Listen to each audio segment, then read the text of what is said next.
A'udzu billahi minasyaitonir rajim. Bismillahirrahmanirrahim. Innal hamdalillah nahmaduhu wa nasta'inuhu wa nastaghfiruh wa na'udzu billahi min syururi anfusina wa min sayyiati a'malina. May yahdihillahu fala mudhillalah wa may yudlil fala hadiyalah.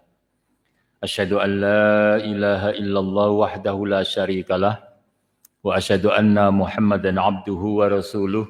La nabiyya wa la rasula ba'dah. Allahumma salli wa sallim wa barik ala nabiyyina Muhammad wa ala alihi wa ashabihi wa man tabi'ahum ihsanin ila yaumiddin. Qala Allah Ta'ala fi kitabihil karim. A'udzu billahi minasyaitonir rajim. Bismillahirrahmanirrahim.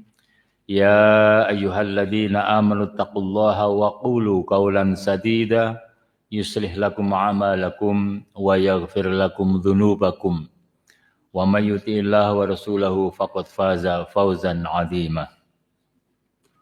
Amma ba'd fa inna asdaqal hadis kitabullah wa khairal hadi hadi Muhammadin sallallahu alaihi wasallam wa syarrul umuri muhdatsatuha wa kullu muhdatsatin bid'ah wa kulla bid'atin dhalalah wa kulla dhalalatin finnar. Bapak-bapak dan ibu-ibu jamaah pengajian yang dirahmati Allah Subhanahu wa taala. Alhamdulillahirabbil alamin. Marilah senantiasa kita tidak lupa bersyukur kepada Allah Subhanahu wa taala atas segala nikmat dan karunia yang dilimpahkan kepada kita, sehingga pagi hari ini kita dipertemukan di majelis ini dalam keadaan sehat lahir dan batin. Mudah-mudahan kesehatan yang kita miliki bisa kita manfaatkan betul-betul untuk menambah ketaatan kita, ketakwaan kita kepada Allah Subhanahu wa taala. Amin ya rabbal alamin. Salawat dan salam semoga dilimpahkan kepada Nabi kita Muhammad sallallahu alaihi wasallam, pada keluarganya, para sahabatnya, serta para pengikutnya. Bapak-bapak dan ibu-ibu yang dirahmati Allah Subhanahu wa taala, pagi hari ini kita ingin berbicara tentang kelebihan dan kekurangan pesantren, itu ya. Nah ini. Jadi saya mengambil judulnya itu kelebihan dan kekurangan pesantren. Itu. Sebenarnya materi ini judul aslinya adalah mengapa harus mondok di pesantren, yang dari pengurus ini gitu ya. Dari pengurus kuliah subuh ini itu. Ini flyernya kemarin ya. Mengapa harus mondok di pesantren.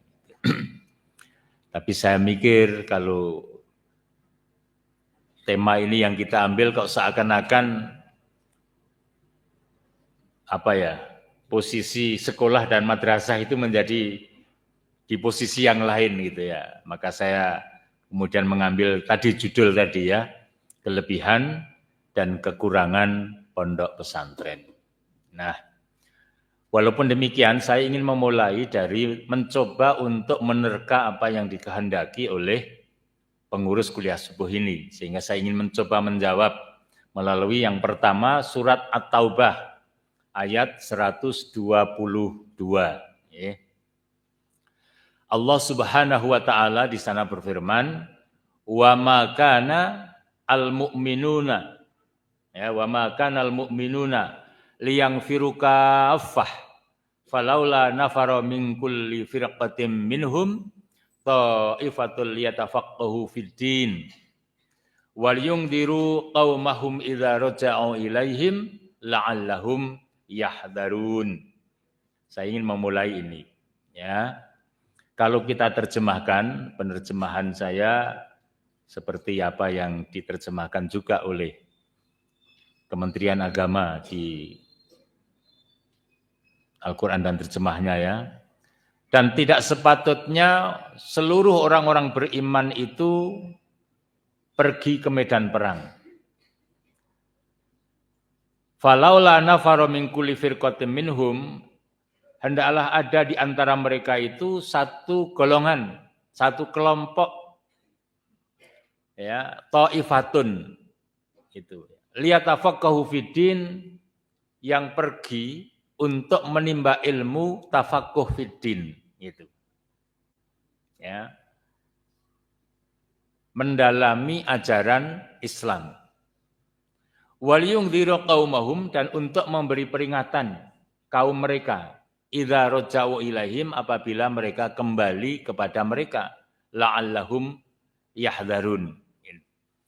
Ini ya di dalam surat At-Taubah ayat 122.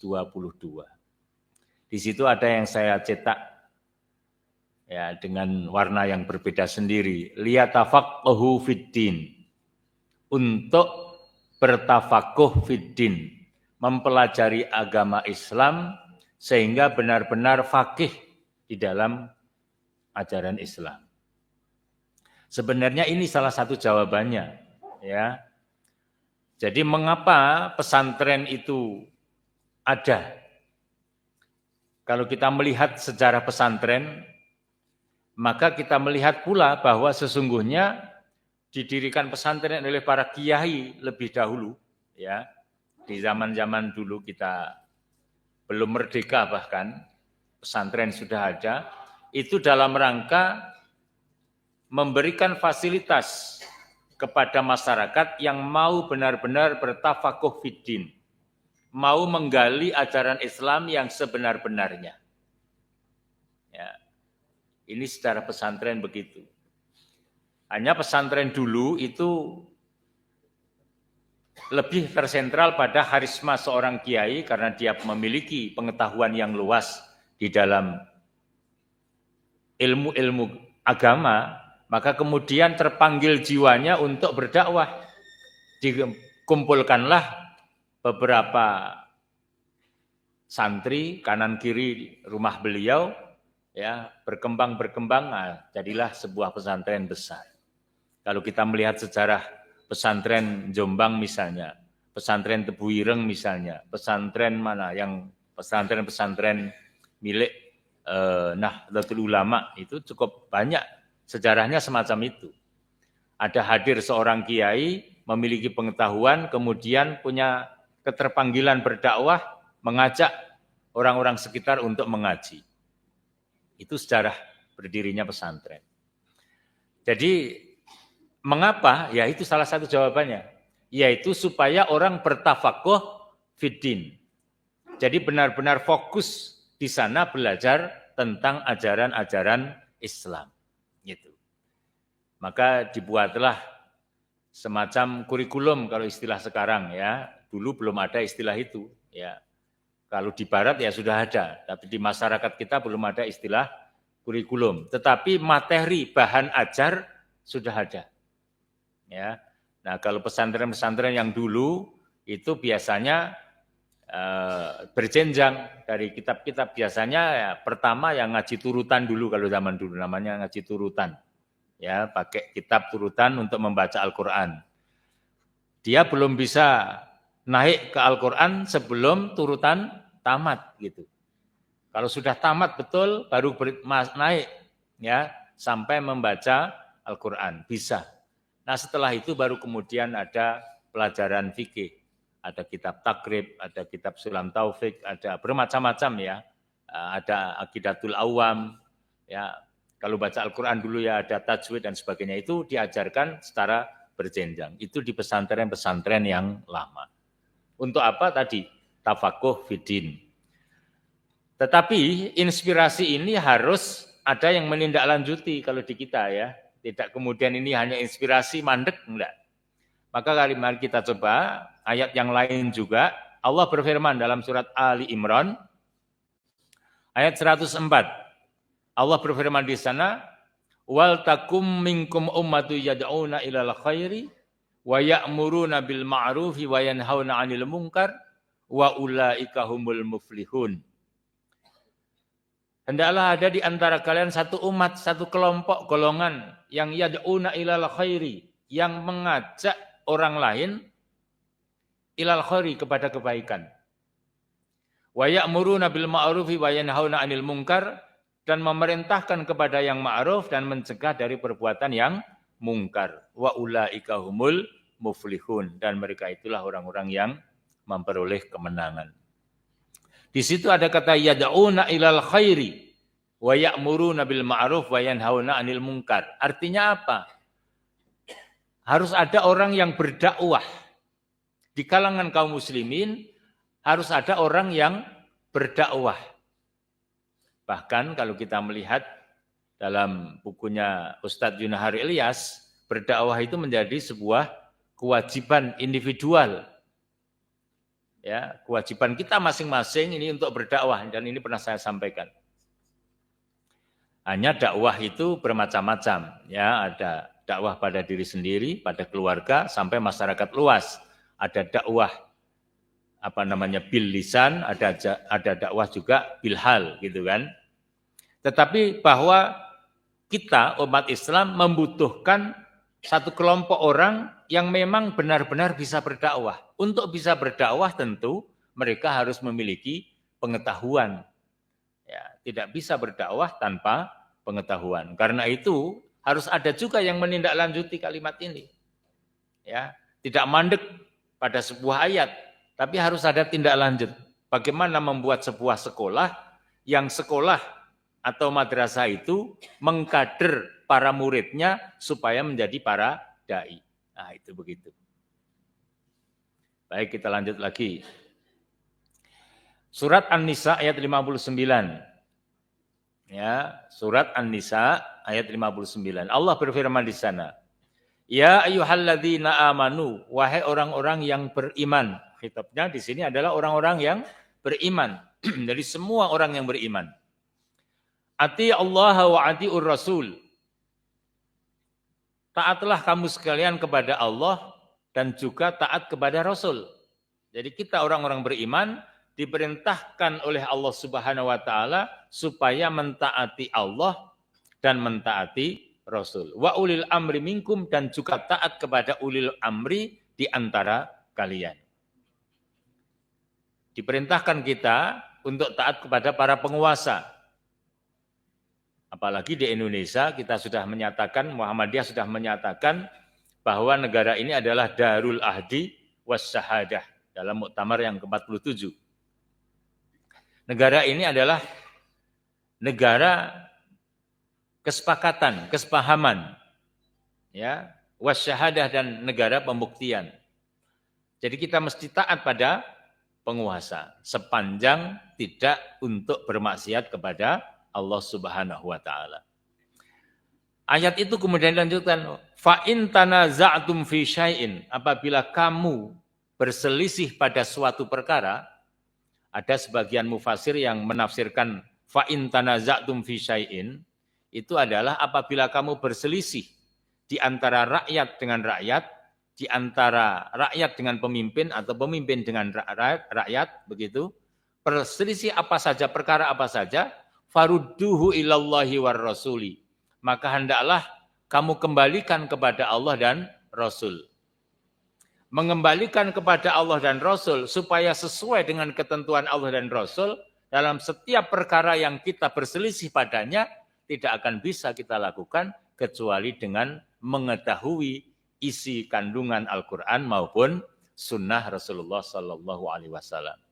Jadi yang bisa menyelesaikan persoalan-persoalan ketika orang berselisih adalah mereka yang memahami isi kandungan Al-Quran dan memahami isi kandungan sunnah Rasulullah Sallallahu Alaihi Wasallam. Karena itu butuh lembaga yang bisa menyiapkan itu semua. Gitu. In kuntum tu'minuna billahi wal yaumil akhir. Yang demikian itu apabila kalian benar-benar menjadi orang yang beriman kepada Allah dan hari akhir. Begitu ya. Nah, ini surat An-Nisa ayat yang ke-59. Gitu. Sekarang hadis dari Nabi Shallallahu Alaihi Wasallam. Man dalla ala khairin falahu mislu ajri fa'ilihi. Barang siapa yang menunjukkan kepada suatu kebaikan, maka baginya, bagi orang itu mendapatkan pahala sebagaimana orang mengamalkannya. Orang yang menerima kebaikan itu, kemudian dia mengamalkan, maka orang yang menunjukkan dia mendapatkan pahala. Man dalla ala khairin falahu mislu ajri fa'ilihi. Orang akan bisa menunjukkan jalan kebenaran, jalan kepada kebaikan kalau dia faham dulu. Ya. Ibarat orang di pinggir jalan, ada orang pakai motor menghampirinya tanya tentang alamat. Tentu kalau dia tidak paham alamat nggak bisa menunjukkan. Ya. Jadi untuk bisa menunjukkan dia harus paham alamat. Untuk menunjukkan kepada kebaikan, kepada kebenaran, orang ini harus paham tentang kebenaran dan kebaikan. Nah, untuk bisa paham, nah itulah butuh lembaga lagi nanti ya, yang kita lihat di sana. Ini juga hadis yang lain ya. Di dalam sebuah hadis riwayat Imam Bukhari dikatakan, Anfit ala rasulika hatta tangzila bisa hatihim summa ud'uhum ilal islami wa akhbirhum bima yajibu alaihim min haqqillahi fihi. Fa wallahi li ayyahdiyallahu bika rajulan wahidan khairul laka min ayyakuna laka khumrun na'am. Ini kita melihat, jadi kalau ada seseorang ya memberitakan kepada seseorang tentang suatu kebaikan, kemudian ada orang yang dengan pemberitaan itu dia mendapat petunjuk Allah, maka orang ini memiliki pahala yang jauh lebih besar daripada seekor unta merah. Ya. Berapa harganya sekarang? Kalau dirupiahkan jadi berapa juta seekor unta merah? Di situ ada satu kata lagi, ya, ud'uhum ilal islami wa akhbirhum bima yajibu alaihim min haqqillah. Ya. Ini juga tidak mungkin kita bisa memberitakan kebaikan-kebaikan ya tentang hak-hak Allah kecuali apabila orang yang memberikan berita itu adalah orang yang sudah mengetahui dulu tentang hak-hak Allah.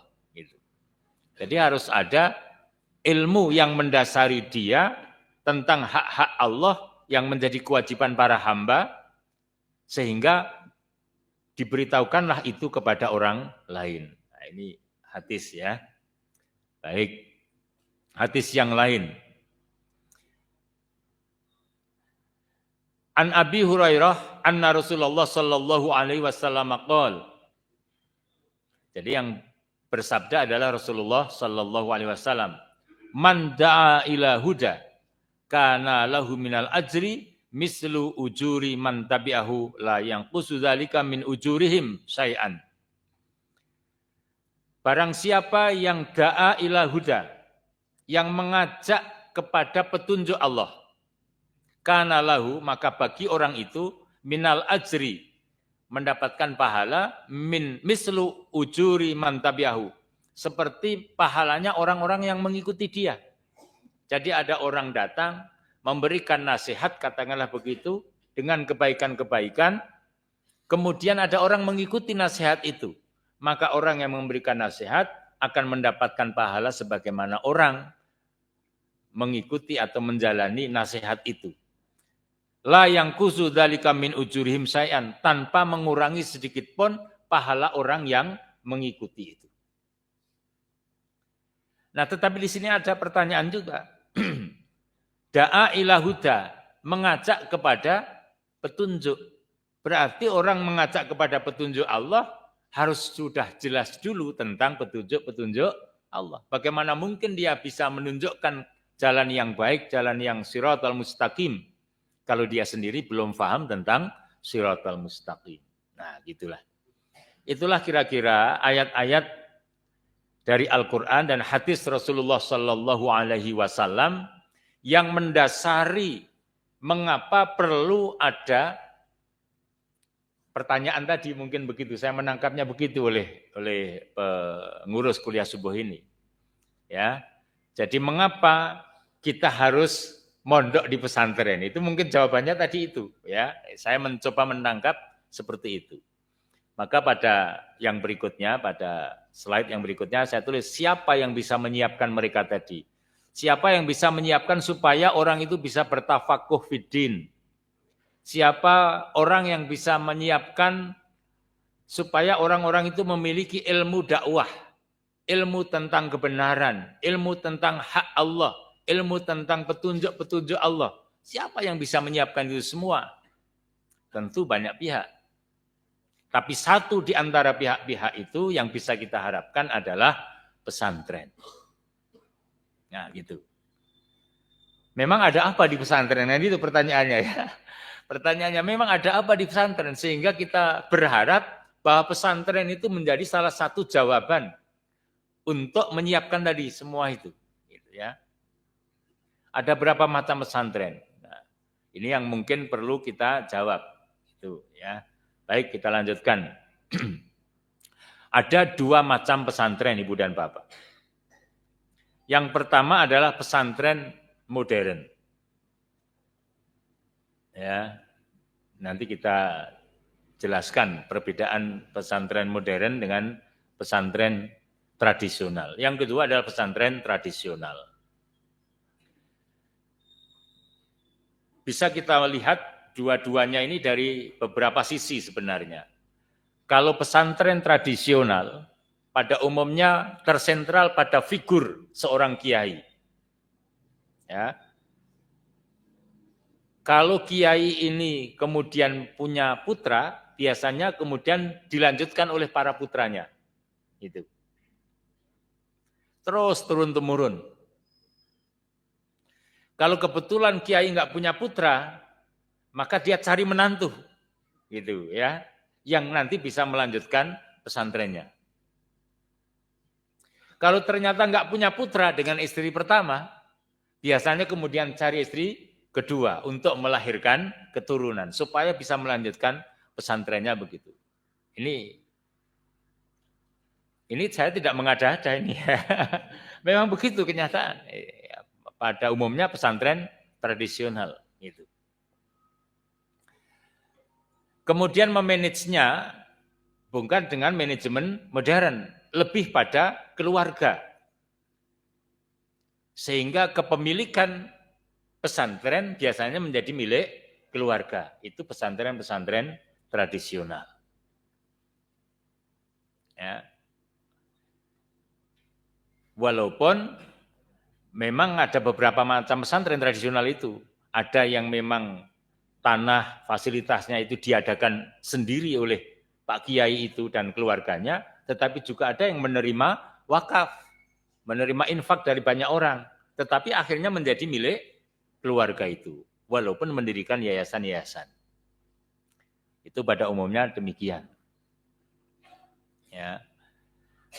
Sehingga karena manajemennya ini lebih kepada keluarga, pihak lain bisa dikatakan sulit untuk masuk begitu.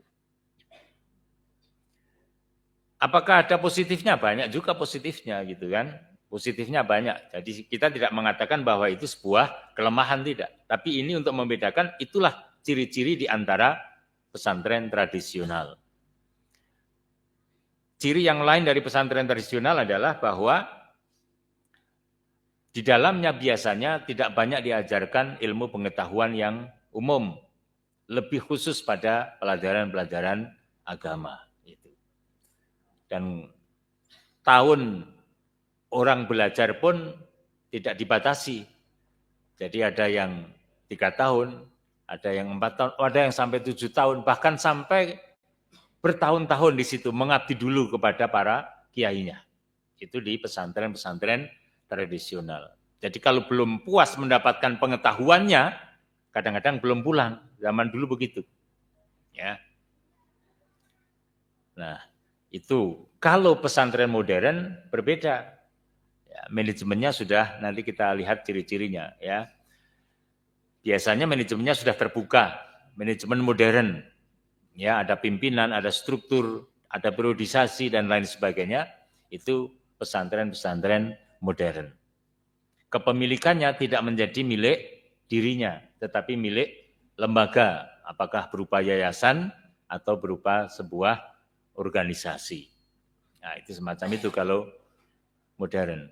Dan biasanya mengeluarkan ijazah. Kalau tradisional tidak mengeluarkan ijazah umum yang dari pemerintah, tapi kalau modern mengeluarkan di samping syahadah dari pesantren juga mengeluarkan ijazah dari pemerintah. Nah, Muhammadiyah pada umumnya menyelenggarakan pesantren modern. Ya, sekarang sudah lebih dari 400 ya, saya katakan 400 saja. Sudah lebih dari 400 pondok pesantren Muhammadiyah di seluruh Indonesia ini. Cukup pesat perkembangannya, walaupun ada yang masih sangat kecil. Jumlah santrinya juga sudah ada yang besar gitu ya, bermacam-macam pesantren. Nah, kita membahasnya akan fokus yang pesantren modern ya. Jadi kita tidak akan membahas yang pesantren tradisional, kita akan membahas yang pesantren modern. Nah, ini materi kita, nanti akan ada pengertian pesantren dan bedanya dengan boarding school gitu ya. Kemudian kelebihan dan keunggulan pesantren, yang ketiga kekurangan dan kelemahan pesantren, dan materi yang keempat nanti dinamika pendidikan dan pengajaran di pesantren. Walaupun saya slide-nya sedikit sekali nanti yang nomor 4 itu ya. Tidak cukup waktu tadi malam untuk menyiapkan.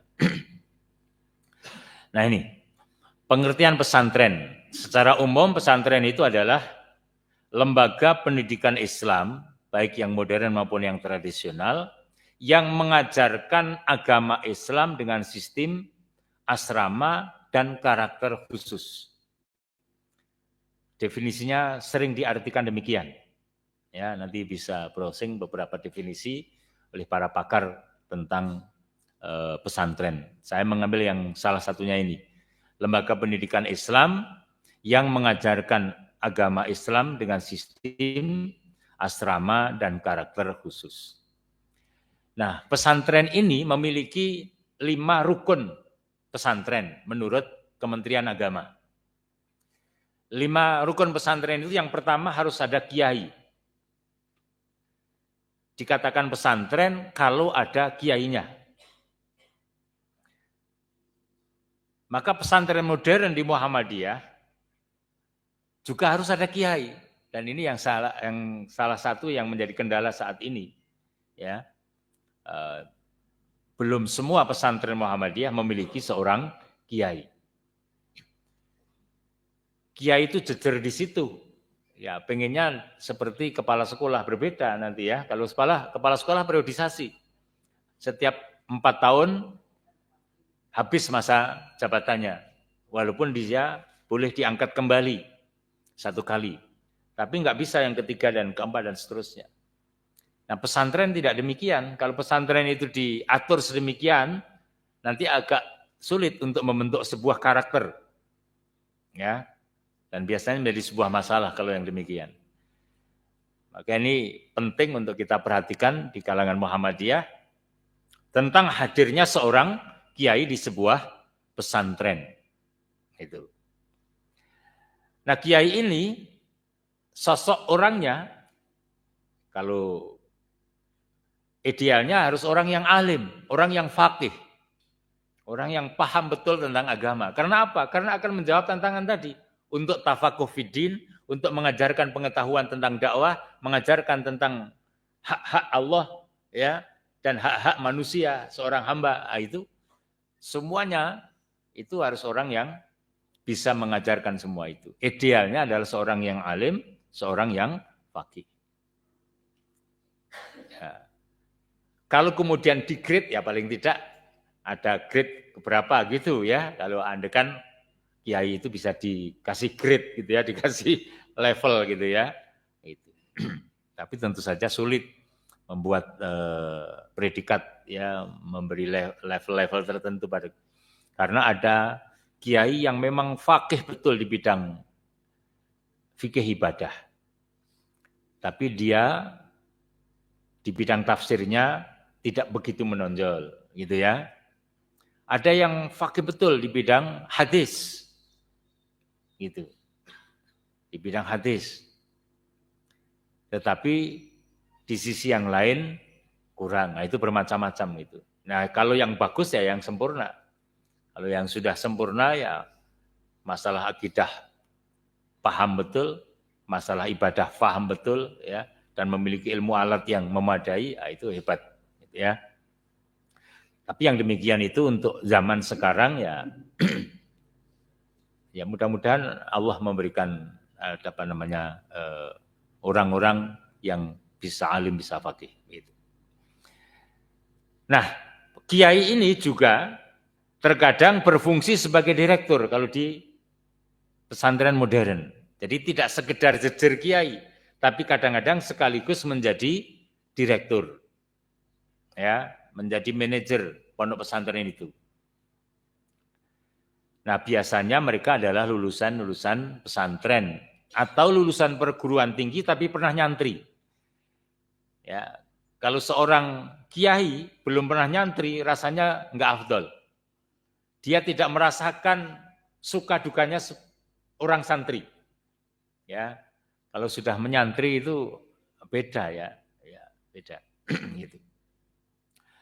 Nah ini tentang kiai ya. Jadi sosok kiai ini dibutuhkan di dalam sebuah pesantren. Kemudian yang kedua adalah adanya santri, yakni anak-anak yang belajar di situ untuk menimba ilmu dari sang kiai. Ya. Mereka biasanya dikatakan murid kalau dalam bahasa Arab. Kata murid ini sebenarnya ada sedikit kaitannya dengan tasawuf ya. Murid itu punya semangat yang tinggi untuk menggali ilmu agama Islam ya, dan dia mengikuti murabinya. Ya, jadi guru itu sebagai seorang murabi. Ada unsur-unsur tasawufnya sebenarnya ya.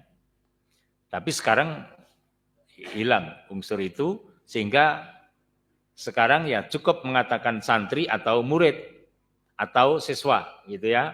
Itu. Nah, tetapi pada umumnya santri ini memiliki semangat yang tinggi untuk menggali ajaran Islam.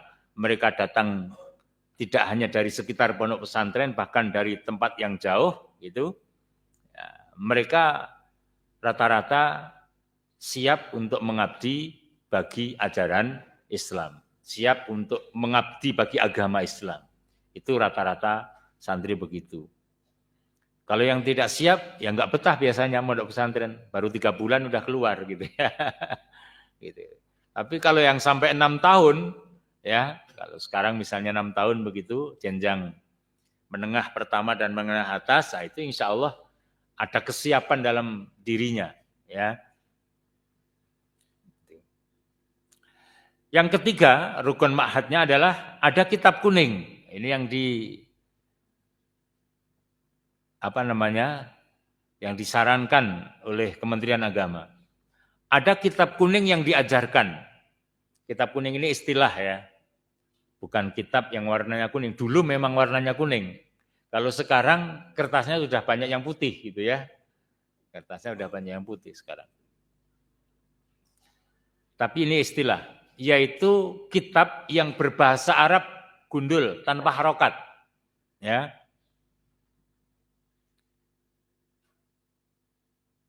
Nah, ini banyak kitab. Dan memang salah satu ciri pesantren itu.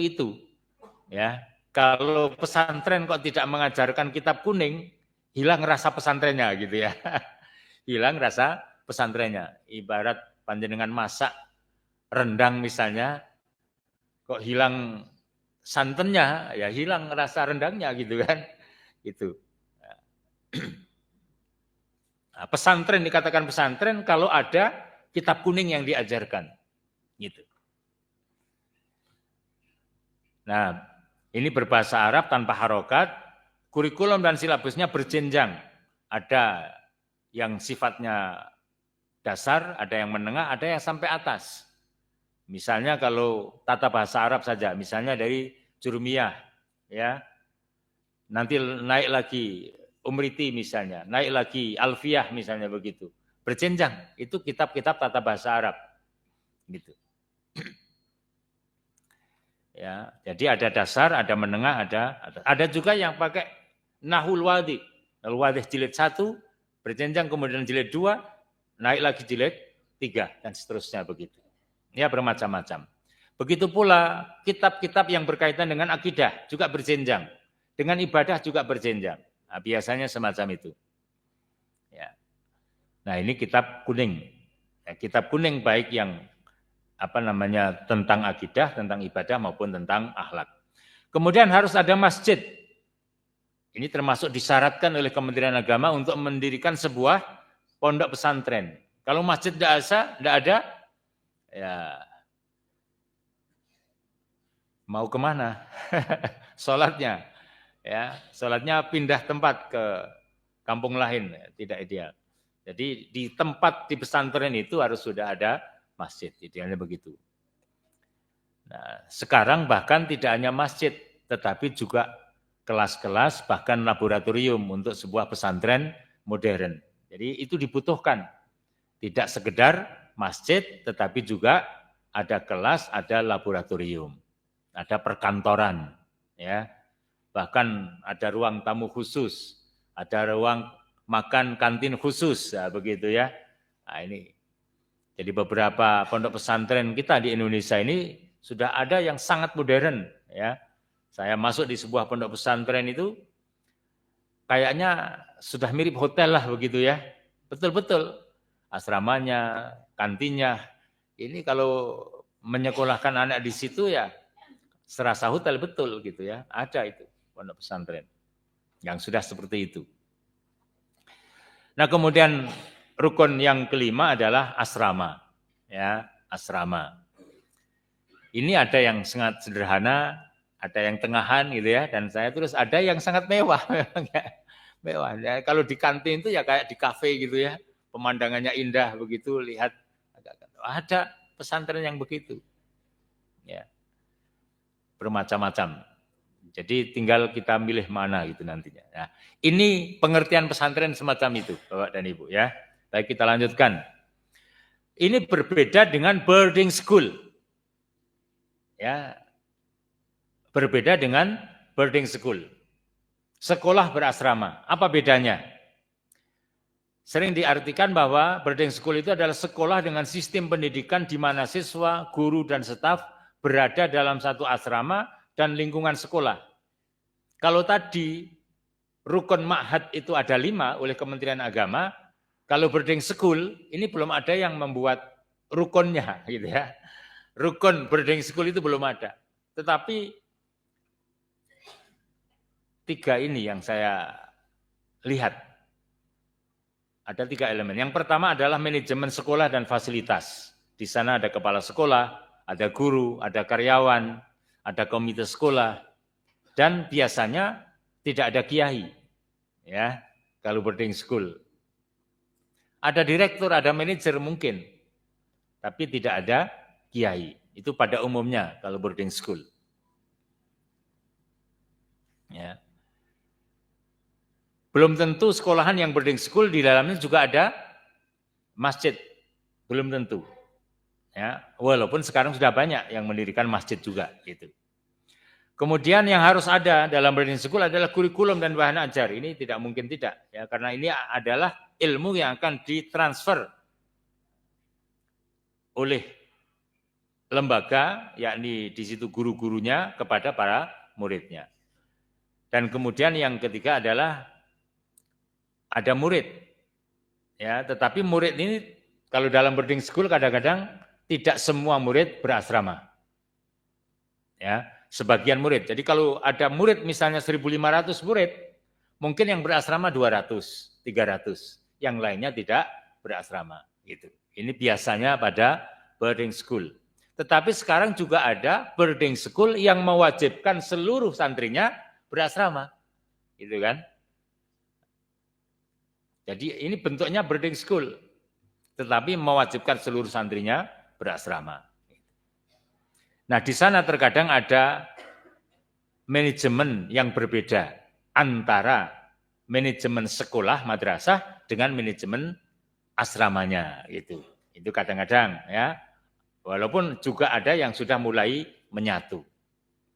Ini bedanya dengan pesantren, ya, pesantren dengan boarding school. Nah, kalau karakter pesantren modern, paling tidak saya mencatat ada 5 secara umum. Ini karakter pesantren modern. Yang pertama adalah manajemen dan leadership-nya itu tertata secara modern dan terbuka. Ada aturan mainnya. Kalau organisasi ada anggaran dasar, anggaran rumah tangga. Ini ada statuta, ya, yang mengatur bagaimana seorang manajer memanage pesantren itu. Dan sifatnya terbuka. Maksudnya terbuka itu adalah manajemen itu dilakukan secara terbuka. Misalnya memilih wakil mudir, wakil direktur. Nah, itu terbuka siapa yang pantas untuk dipilih menjadi wakil. Ya, tidak tertutup. Berbeda dengan pesantren tradisional. Biasanya kiai langsung menunjuk, kamu jadi ini, kamu jadi itu, gitu ya. Tidak berdasarkan kesepakatan. Nah, kalau di pesantren modern itu biasanya ada kriteria siapa saja yang punya hak untuk mendapatkan posisi gitu. Ya. Nah, itu kalau karakter pesantren modern. Kemudian yang kedua, lebih tersentral pada kerapian manajemen daripada karisma kiai. Ya, kiai ada kadang-kadang di sebuah pesantren modern, bahkan sekarang banyak yang juga sudah ada, ya, ada kiainya gitu. Tetapi karisma kiai ini tertutup oleh kerapian manajemen. Jadi dia tidak menjadi satu-satunya sentral. Bahkan kadang-kadang kiai ini banyak mengaji gitu, sementara manajemen banyak dilakukan oleh orang-orang para stafnya. Nah, ini dilakukan ya di pesantren-pesantren modern. Gitu. Tetapi manajemennya secara terbuka dan sentralnya pada manajemen, bukan pada kiai. Apakah kemudian di sana dihormati kiai? Tetap dihormati. Kalau pesantren rata-rata tidak ada pesantren yang mengajarkan tidak hormat dengan kiai ya. Tetap ada itu. Cuman di pesantren modern itu lebih tidak feodalistik gitu ya. Gitu. Yang ketiga, hubungan antara kiai dan santri cenderung tidak feodalistik dan berlangsung 24 jam. Jadi kita bisa mengatakan all day all night. Ya. Ini hubungan santri dengan kiai. Bahkan kadang-kadang malam hari misalnya ada masalah sedikit, misalnya masalah listrik, masalah air dan lain sebagainya, santri datang ke rumah kiai, dodok, assalamualaikum, kiai gitu ya, listrik mati ya, begitu. Ini menunjukkan hubungan antara kiai dengan santri. Di pesantren tradisional itu tidak akan terjadi, ya, takut sama kiai gitu ya. Nah, ini perbedaan. Ya. Tapi kalau di pesantren modern, betapapun menghormati keberadaan sang kiai, tapi hubungannya lebih terbuka. Ya. Kiai di pesantren modern, misalnya naik motor misalnya, kok lihat ada santri jalan, maka sang kiai berhenti, ayo ikut gitu ya, diboncengke. Itu biasa semacam itu.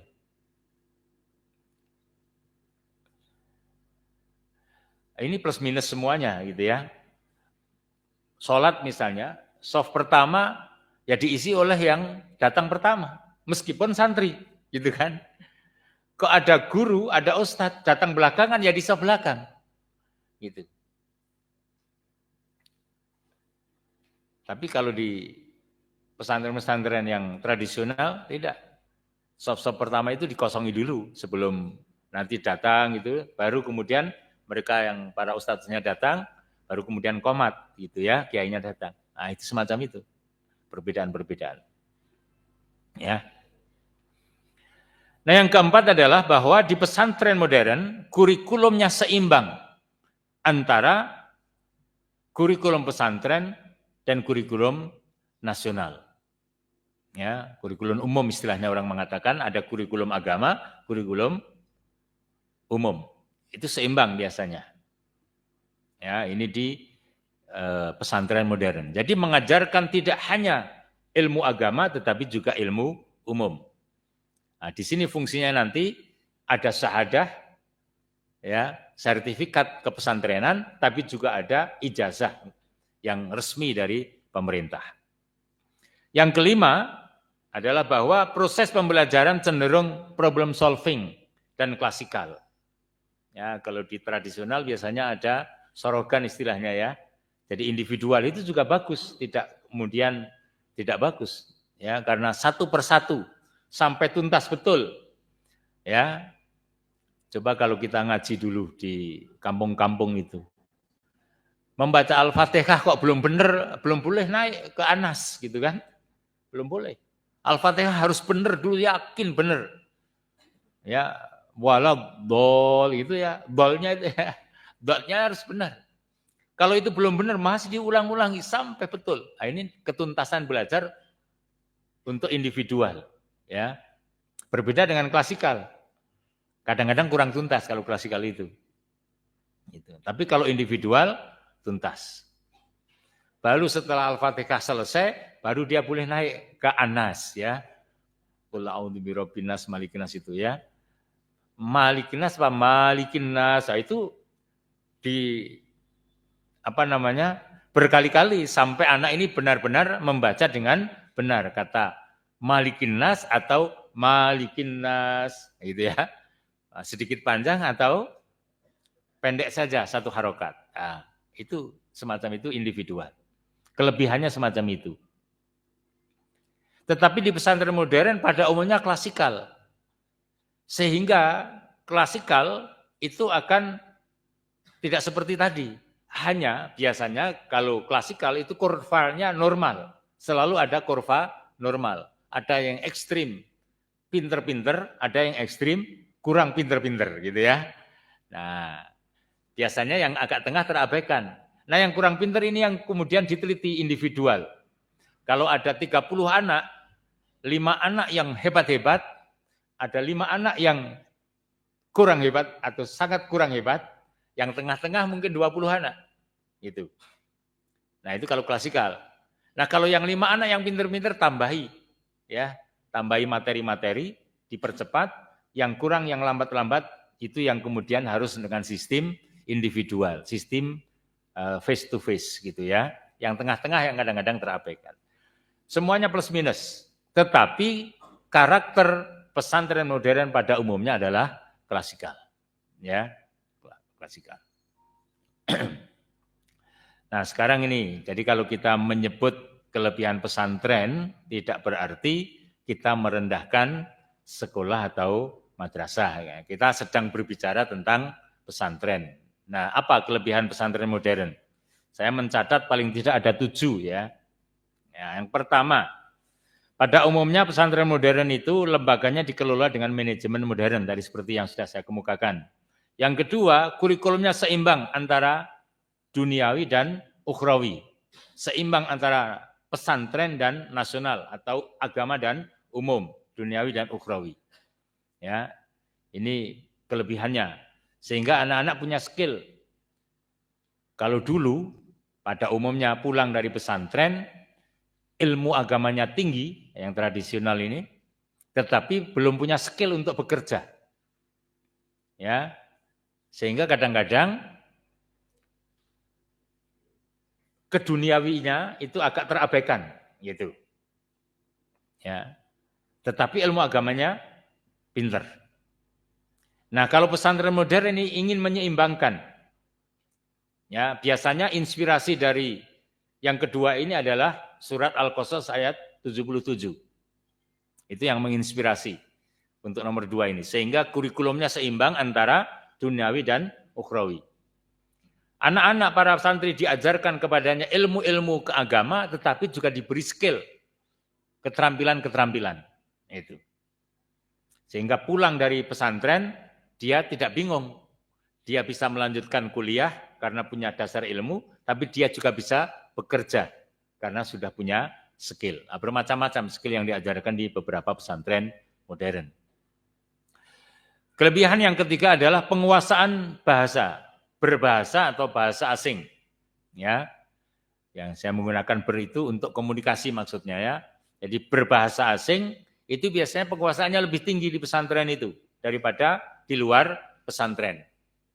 Kenapa? Karena pesantren memang 24 jam. Waktunya sedemikian rupa diatur.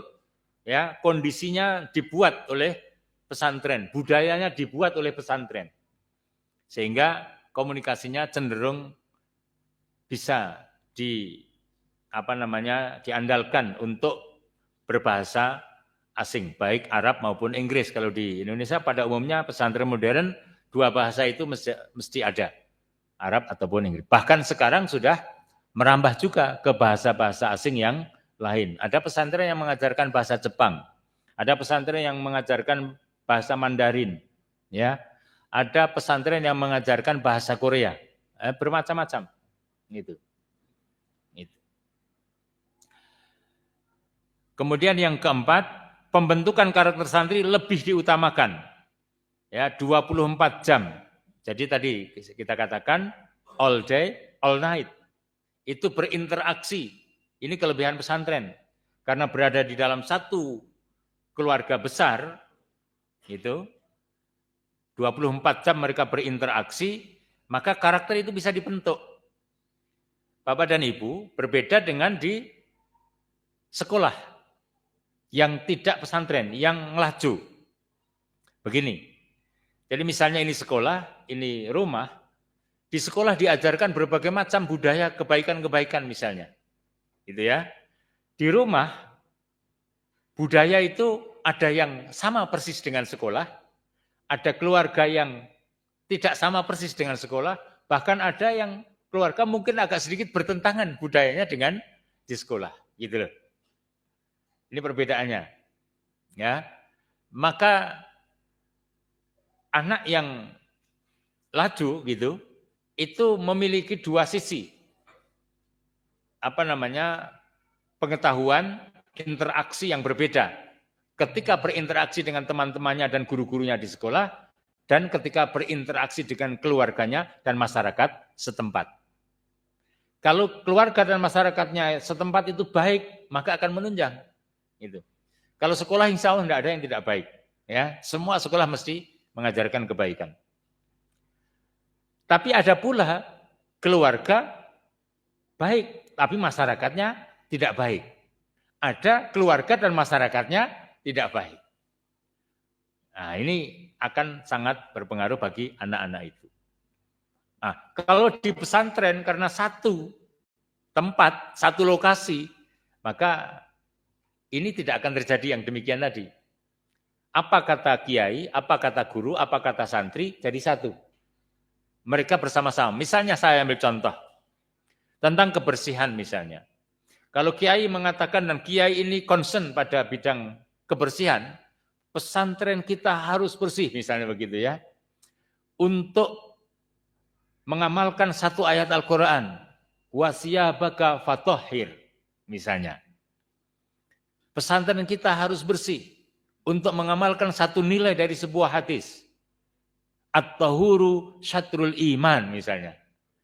Kok kiainya bilang begitu, guru-gurunya sudah akan mengikuti itu, tertulis di dalam kurikulumnya dan dibuat sedemikian rupa bagaimana santri juga ikut menjaga kebersihan bersama-sama guru dan kiainya. Ini 24 jam sama. Ya. Karena memang serentak dalam satu bidang, satu keluarga, gitu. Nah, berbeda yang tadi di sekolah bisa diajarkan seperti itu, di rumah bisa menjadi berbeda. Ada yang sama, yang memang keluarga itu bagus, tapi ada yang berbeda. Makan, minum, sembarang sampah tidak dibuang di tempat yang tepat misalnya. Ini contoh tentang kebersihan. Keluar rumah, masyarakatnya kebetulan juga masih belum terbiasa dengan kebersihan, lingkungannya kotor, selokannya kotor. Nah, ini akan menjadi pembelajaran yang berbeda. Ya, nah, ini perbedaan-perbedaan. Jadi kelebihan pesantren modern demikian itu. Yang kelima, orang tua bisa fokus kerja, ya, karena sudah pasrah. Ya, Datang ke sekolah, datang ke pesantren, Bapak Ibu, ini saya pasrahkan anak saya untuk nyantri di sini. Ya, sudah pasrah. Tinggal monitoring saja, gitu kan? Kondur bapak dan ibunya sudah fokus bekerja, cari nafkah. Gitu kan? Nah, berbeda kalau tidak di pesantren. Ya. Yang keenam, rata-rata santri bisa membaca kitab kuning dan mengetahui dasar-dasar agama. Ya, ini rata-rata. Kalau ada yang tidak, ya itu apa namanya, by accident itu ya. Ya, by accident itu ya. Tapi rata-rata bisa lah. Yang ketujuh, ukhuwah sesama santri lebih kuat. Karena hidup dalam satu keluarga. Kadang satu piring berdua. Tidak hanya satu piring berdua. Tapi satu piring berlima. Kadang-kadang begitu kalau di pesantren ya. Walaupun ada aturan biasanya di pesantren itu satu piring satu anak itu. Nyentongnya sendiri-sendiri. Tapi namanya anak ya. Kalau apa namanya lengah sedikit, piringnya pecah, belum minta ganti. Ya, atau piringnya rusak belum minta ganti, akhirnya bareng-bareng teman. Dan itu berlangsung sekian tahun lamanya. Maka kekuatan kebersamaan ukhuwah mereka itu lebih tinggi, lebih kuat.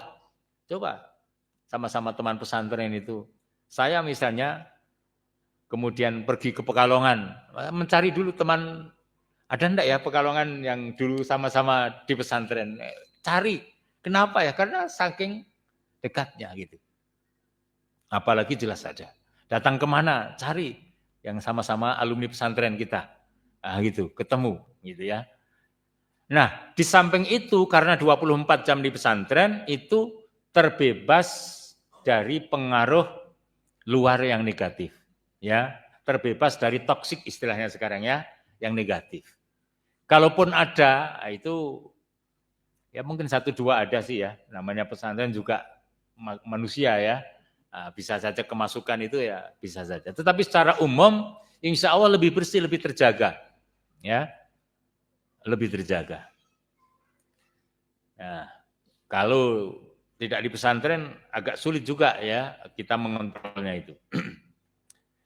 Nah, tapi punya kelemahan juga pesantren ini. Ya, kelemahan ini pada dasarnya tidak bisa kita generalisasi. Jadi tidak bisa kita lakukan secara umum.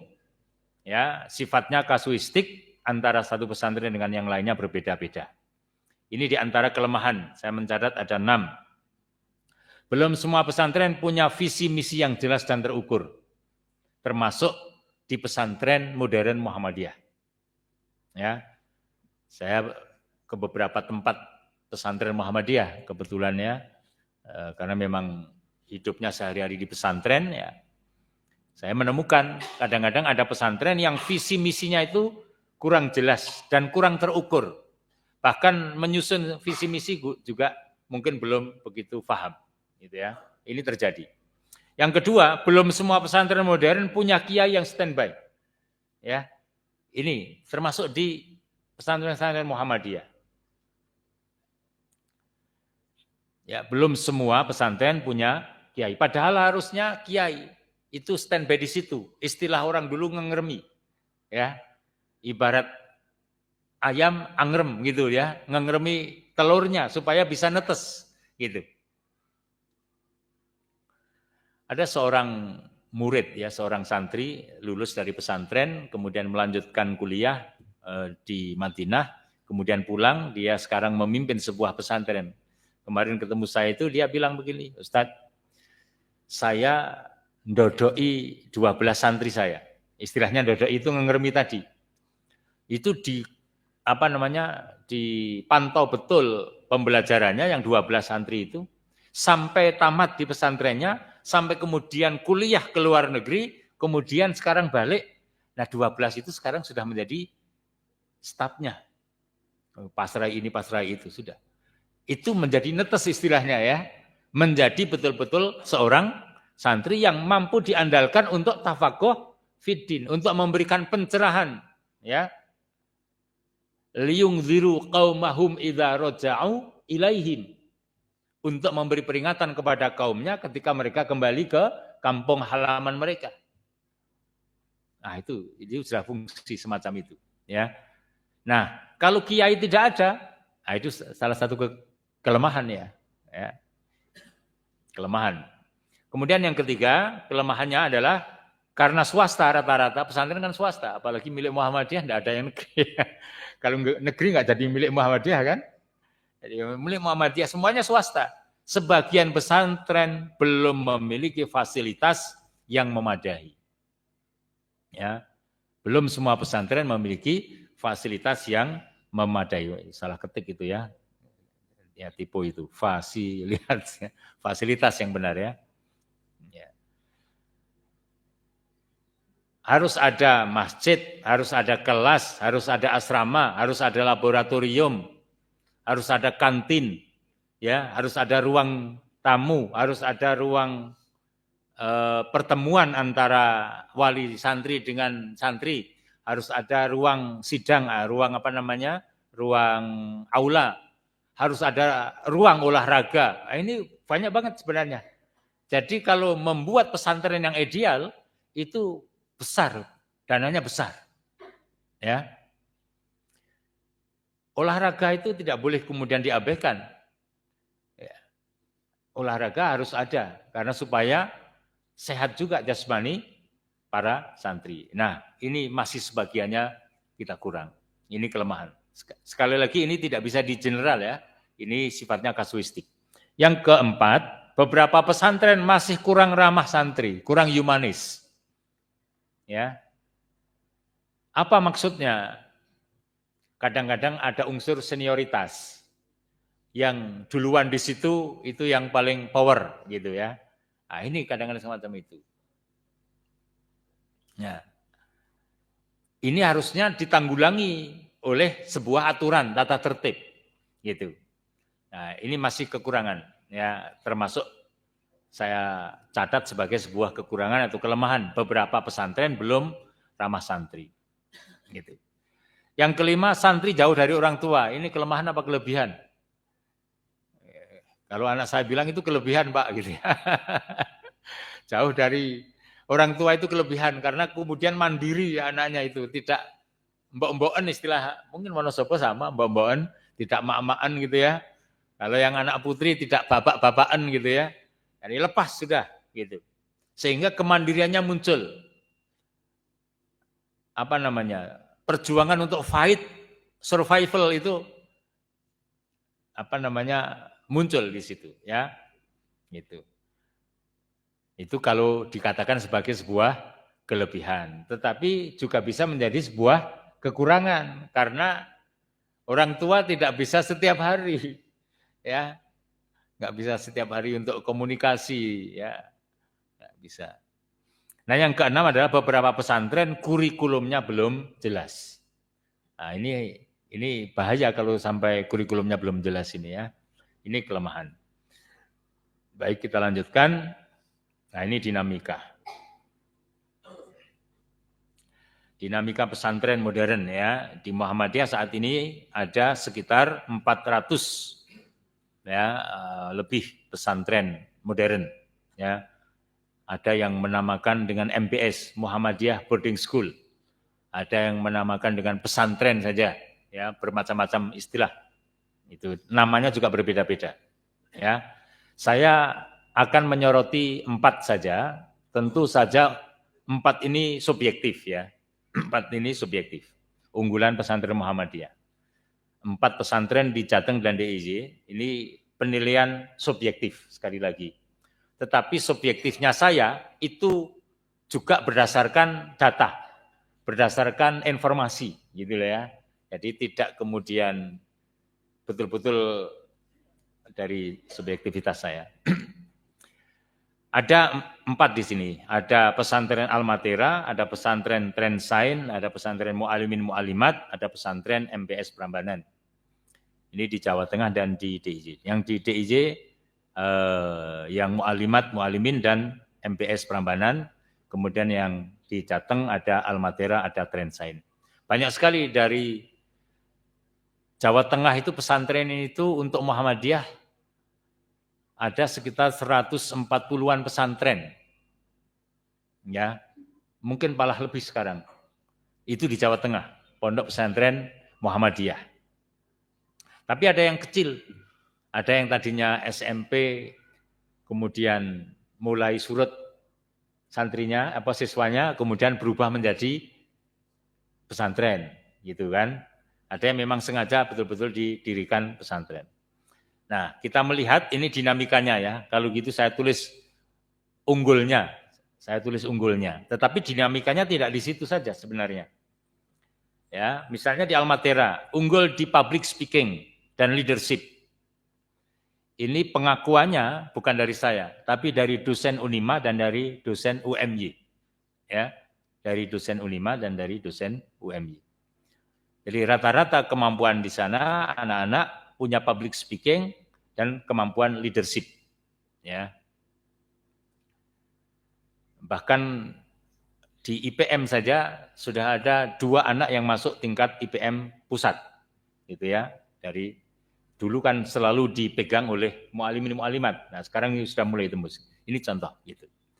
Kemudian rata-rata anak memiliki kemampuan untuk membaca kitab kuning dan ada unggulan riset bahkan sampai tingkat internasional itu ya untuk riset.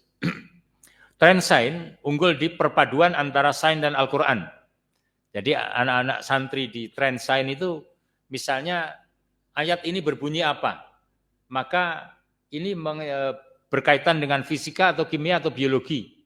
Prakteknya nanti seperti apa? Menerjemahkan Al-Qur'an ini dalam kehidupan nyata. Itu kelebihan di trend sains. Ya, ini di Sragen.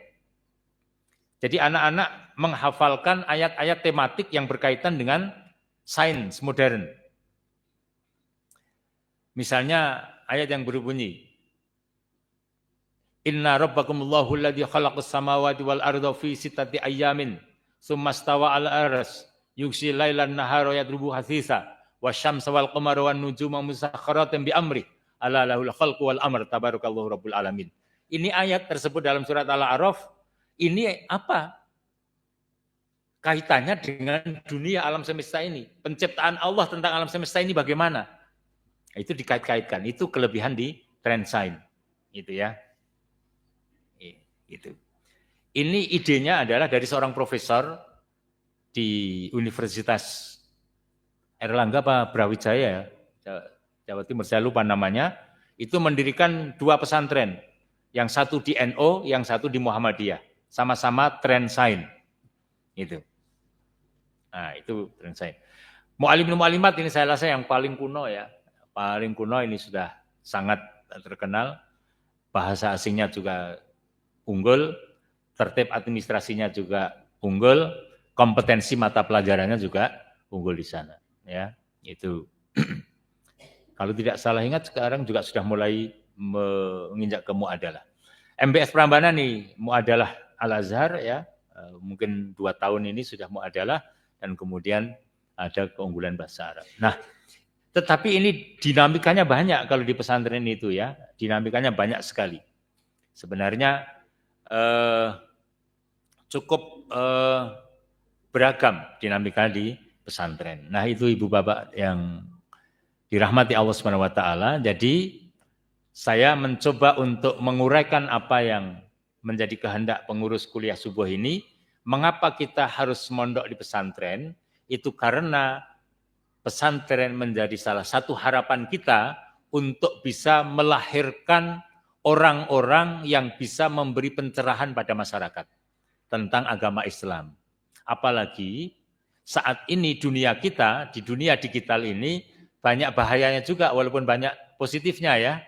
Jadi ini kecil, ya kan? Yang seperti ini kan kecil. Tapi di dalamnya ini banyak banget kan? Banyak positif, banyak negatif, gitu kan? Kita mau cari apa saja di sini ada. Mau bisnis bisa. Ya, bisnis pisang ada, bisnis lombok ada, bisnis tembakau ada, bisnis mebel ada. Di sini ya kan?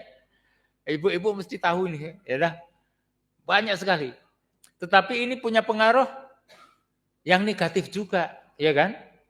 Apapun yang negatif di sini juga ada. Nah, karena itu harus bisa menjawab tantangan zaman ini. Salah satu untuk bisa menjawab tantangan zaman adalah ada orang yang senantiasa dikader supaya menjadi para dai, para mubalik, para kiai, orang-orang yang bisa memberikan pencerahan kepada masyarakat tentang agama Islam.